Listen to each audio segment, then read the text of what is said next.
people think they understand the Bible, but there are certain teachings that have been misunderstood for a very long time. Not because they're complicated, but because they change how you see yourself. And one of those teachings is hidden in a single line. You are God's, you are all sons of the Most High. Most people hear that and move on. Some feel uncomfortable, others assume it's symbolic, but very few stop to ask why a statement like that exists in the first place. Because if it wasn't meant to matter, it wouldn't be there. So the real question isn't what it says, it's what it's pointing to. Everything we've talked about up until now has been building towards this. Not just information, but a foundation.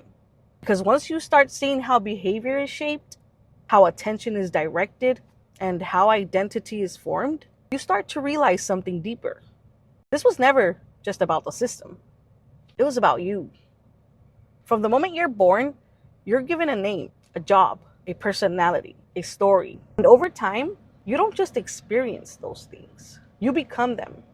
You start to say, this is who I am. But that's where the confusion begins. Because what you've learned feels like what you are. But before any of that, there was something else. Awareness. Still. Present. Observing everything. Without labels. Without identity. And that part of you never left. And if you've been following this series for a while, you probably already feel it. This isn't just information. It's a shift in how you see things. And if you're new here, this is part of a bigger picture. Everything connects. So when the text says you are God's, it's not telling you to become something. It's pointing to something you stop noticing. Because the moment awareness becomes fully identified with identity, you stop observing your thoughts and start believing them. Every fear feels real. Every limitation feels permanent. Every insecurity feels true. Not because they are, but because they're no longer being questioned. And this is where the misunderstanding begins. Because identity is built on limitation, on roles, on comparison, on separation. But awareness has none of that. Awareness doesn't compete. It doesn't compare. It doesn't need to prove anything. It simply observes. It experiences. It exists.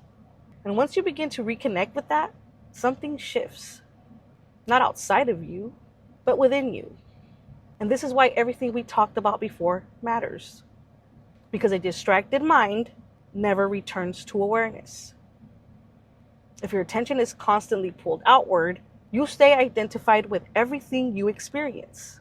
And when that happens, you never question it. So this isn't about becoming something greater. It's about seeing clearly again. Not adding anything, but recognizing what's already there. Because nothing was missing. You were just never taught where to look. So when the text says you are God's, it's not elevating you above anything. It's reminding you of something deeper than identity. Something most people never stop long enough to notice. And if this one teaching was misunderstood, what else has been? The stories, the symbols, the meaning behind them. Because the deeper you look, the more you realize these weren't just stories, they were instructions. And we're just getting started. I'll see you in the next one.